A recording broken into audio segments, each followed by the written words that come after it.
Hello, everybody. Welcome back. I'm Justin with Is It Scary, Wisconsin, and I'm joined here tonight by my best friend, Gage, who's going to be relatively quiet this video because he's running a bit of a voice loss right now, and he sounds like a squeaky beaky, but that's okay. Today, we're here to discuss Chaos Nights from 2025 at Green Bay Fear. We went to their first night they were open on Friday, May 2nd, and I would say overall we had a good time. Yes, Gage? Agreed. Yes. Okay. Well, right off the bat, we're just going to tease something that's coming later this week. Gage, why don't you go ahead and show what they gave us? That is just so ominous. It's been pumping blood. It's got like a heartbeat to it. I don't know what's inside. A blood-covered box with razor wire. That's my kind of love package right there. It's kind of funny because I had this in the back of the truck, and we were loading up gifts During your wedding. I had my wedding over the weekend. If you guys have followed my Instagram, you saw that. Another reason why my voice is lost, and I have little to no sleep. Anyways, I have this in the back of my truck. We're loading up gifts, and all they see is just this bloody box sitting in the back because I forgot to take it out. So, but that's just another wedding gift. Don't worry about it. Yeah, don't worry about it. Don't worry about it. My aunt just cut out her heart. No big deal. And so anyway, we'll be opening that later this week. Chaos gifted that to us this past weekend. So we're going to talk about Chaos Nights in 2025 at Green Bay Fear. Everything about Green Bay Fear's Chaos Nights felt different from their typical performance. And honestly, I'm personally hoping that they continue to do things the way they did it during Chaos Nights. Now, that's not to say that you can't have traditional scares. That's not to say that you can't do things like that. Chaos Nights felt significantly more intense than some of Green Bay Fear's previous offerings. I personally really enjoyed that. We got a really great intro from Chaos, and the actors really seemed to be on point for the most part on this night. They added some new decor that made a lot of what we're used to seeing feel really fresh, which was a very nice change of pace. We had a handful of fun interactions with a limping, roaming actor, and even staff were very helpful and at times entertaining. The house was energetic, loaded with actors, and it felt better and more organized with multiple scares in many of their individual rooms, which I realize this is an off-season event, but for those of you who followed our review last year, you will know that was one of our biggest complaints about Green Bay Fear, is that the house was relatively dull last year. After this performance, I'm very hopefully optimistic for this coming season. Gage, take it away. Can I make a note that maybe the house seemed to be properly staffed was due to the fact that the only establishments that were open was the Funhouse and House, not the Funhouse Trail and House. You know what I mean? Could be a So they can point. focus on the house. Could be a point. Just something I wanted to point out. There were multiple rooms and areas that had more than one scare. In fact, with some of the pacing, we saw the elusive triple scare that we didn't see last year. So that was really a nice change of pace. The garden stood out as a star room this time around, and the grinder room as well. I won't go into specifics on anything, but for the members of Green Bay Fear that see this video, you know the actors that work there, you know what I'm talking about. All members of our party were getting scared, laughing, and enjoying the show. This was a fun night out.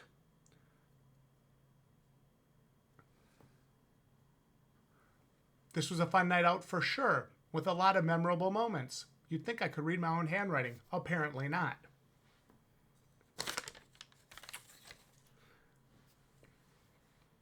if I had to rate or review Green Bay Fierce Chaos Knights, Chaos Knights as an idea is solid, and there was mostly quality execution. I had fun and would have no problem going back. There were a few soft misses for me, but nothing that can't be tidied up and beaten out of the actors. Make the ghouls skip a few meals and they'll straighten up really quick. Roaming actors were quality, and even the sliders, which normally they're the most memed on actors and characters at haunts, got a few good surprise scares, and they put on a very solid performance. Overall, for the that was $15, right, Gage? Yes. Overall, for the $15 price, it was a stellar experience and a blast of a night out, an awesome way to pregame for your wedding the day after. There were multiple 2-time and 3-time scares as well, and some really quality in-your-face, up-close moments. Now, you said you wanted me to give it a number score. So, this is a vague score, by the way. Fine. It doesn't matter. Yes, it's not on a score sheet. Go ahead. I looked at our score sheets that we revamped for this year, and so I just kind of went through and like did it from the top of my head. I might have missed a point. I might have lost a point. It could have been either way. I figured it was between, for me, probably 82 to 85 range, which is better than they've scored in the past few years. And some of the places where they really struggled in the past, I saw them getting the points this time around, which was really nice. So I know I'm sounding a little bit more technical, a little bit more still sticking by the score sheets when I give my opinion of it.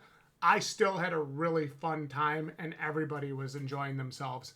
This was a very quality event, and it might sound like my 82 to 85 is low, but just I still had a really great time. Gage, what are your thoughts? You all gotta bear with me here.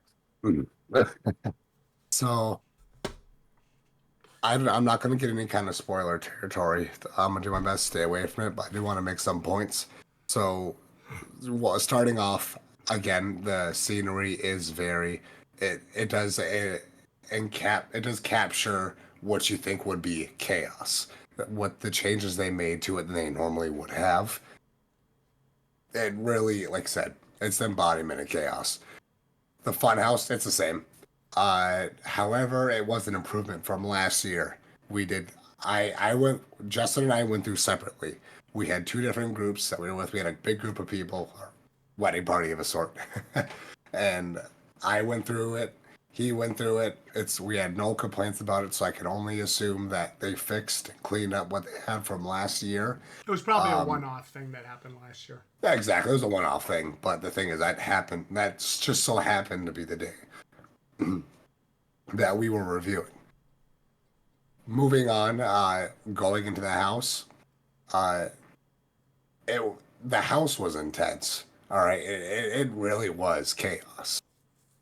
They really used. I don't know if they like carried on from like that. Gosh, and they carried on from like the dead of spring, dead of summer. All those dead of events, and they just use the darkness. I want them to keep using darkness. It should just be something they should always use in all of their attractions, even the main event. So it should always be dark. And one thing I want to note I would say is not really a spoiler, but you could consider it one, is the outside area. The outside area was always something that I always kind of had a personal gripe on. I just generally thought it was boring. Yeah, what's up? I agree with you. It has been boring in the past.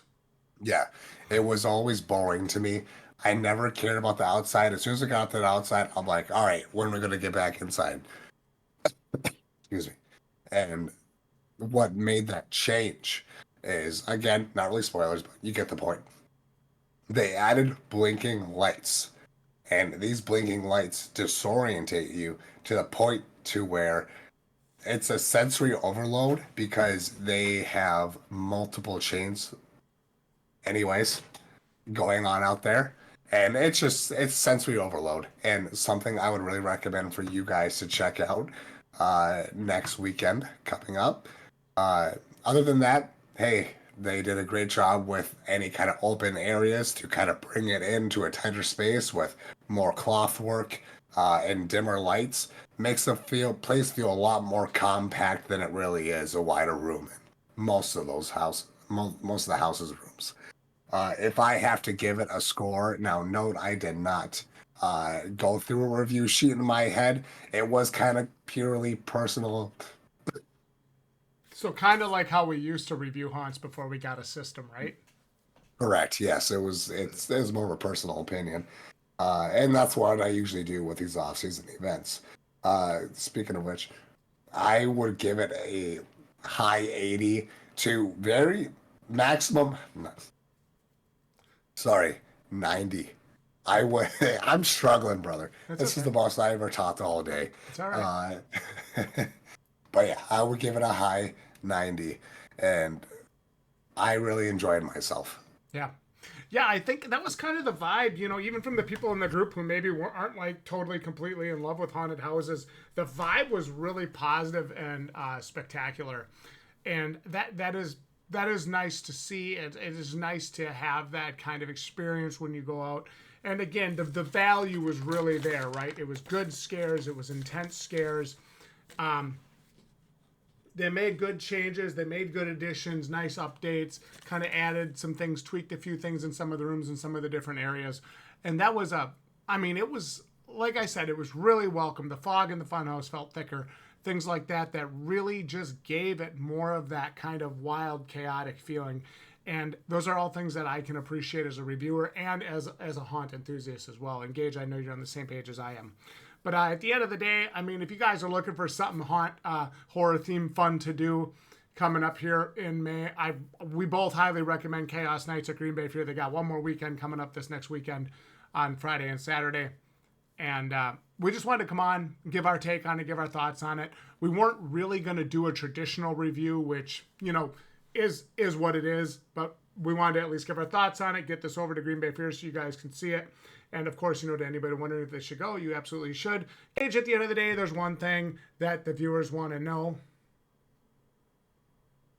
Is it scary, Wisconsin? And remember, if it ain't as it's scary, it ain't shit. Good night, everybody.